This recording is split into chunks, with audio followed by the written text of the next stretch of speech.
Kelompok 5, 2H Pendidikan Kewarganegaraan, Universitas Muhammadiyah Mataram. Assalamualaikum warahmatullahi wabarakatuh. Kami dari kelompok 5, Prodi PPKN, FKIP akan melakukan wawancara tentang sejauh mana pengetahuan masyarakat kampus tentang hukum internasional. Perkenalkan, saya Nova Apriliani. Saya Niasatul Mukaromah. Saya Rizka Handianti. Saya Stefania Kamunggul. Saya Nawar. Pergi wawancara guys.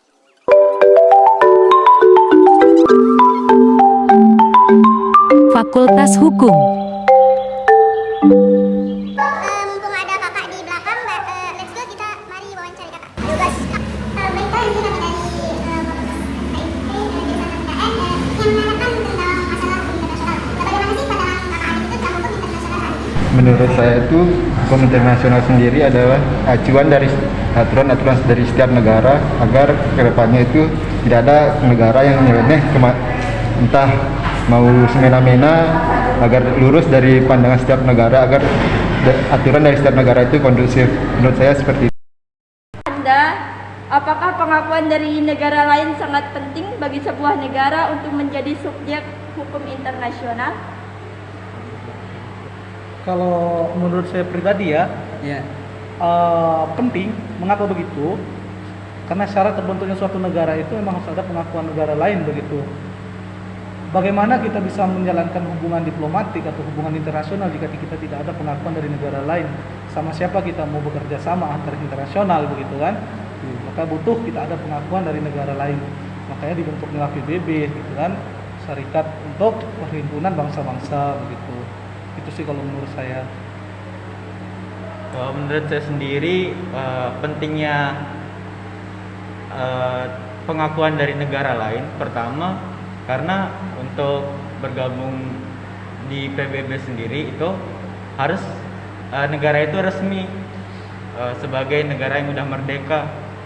Kenapa gitu? Karena contoh Palestina, banyak Palestina adalah negara yang udah diakuin oleh beberapa negara, tapi tidak diakuin juga oleh negara lain gitu.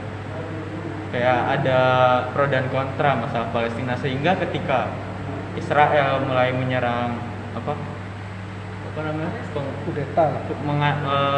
mengkudeta Palestina, ada pihak yang setuju, ada pihak yang enggak, kayak banyaklah terjadi. Nah, hubungan antara pengakuan negara lain dan betapa pentingnya, karena pengakuan negara lain itu untuk mempererat suatu hubungan antara negara satu dan negara lainnya dalam diplomatik. Nah, hubungan diplomatik sendiri itu bisa untuk mempermudah antara negara satu dan yang lainnya dalam berhubungan, contoh di ekspor impor gitu, agar demi kemajuan negaranya biar tidak menjadi negara terbelakang terus menerus. Mungkin cukup dari saya. Apakah subjek-subjek hukum internasional yang Anda ketahui? Jadi menurut saya teman-teman, ada beberapa subjek hukum internasional. Jadi yang pertama itu negara, sebagai orang-orang yang sebagai sebuah organisasi yang menaungi hukum internasional tersebut. Dan yang kedua itu jelas masyarakat internasional. Jadi kalau tidak ada masyarakat internasional, maka hukum internasional itu tidak ada. Itu sih menurut saya ada dua subjek hukum internasional. Yang pertama negara, dan yang kedua masyarakat internasional.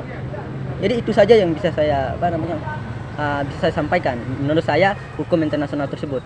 Pertanyaan saya yaitu apa saja sih yang Anda ketahui tentang hukum nasional? Oke, baik. Bismillahirrahmanirrahim. Assalamualaikum warahmatullahi wabarakatuh.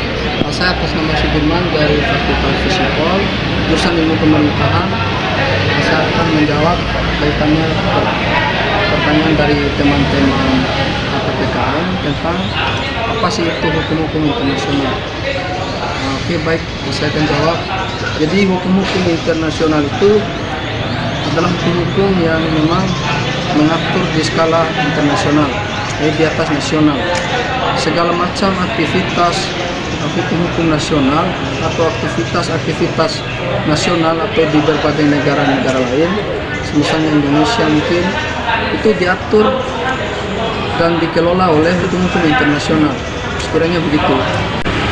pengembangan saya tentang hukum internasional itu, jadi tidak kalah jauh juga seperti penyampaian dari rekan saya teman-teman, karena memang secara pengertian saja hukum internasional ini adalah sebuah hukum yang memang mengatur dalam sebuah negara itu untuk bagaimana seperti yang mengatur dalam tingkatan internasional atau tingkatan lebih atas dibandingkan dengan nasional itu. Nah, itu sebuah acuan dalam sebuah negara untuk bagaimana bisa mengatur dalam bernegara, tata kelola pemerintahan dan sebagainya. Mungkin itu saja dari saya. Berdasarkan wawancara yang telah kelompok kami lakukan kepada beberapa mahasiswa di kampus, dapat kami simpulkan bahwa pengetahuan mahasiswa tentang hukum internasional sudah cukup bagus. Semoga wawancara kami bisa teman-teman paham. Sekian dan terima kasih. Sekian dari kami, semoga bermanfaat. Assalamualaikum, jangan lupa di like dan komen guys.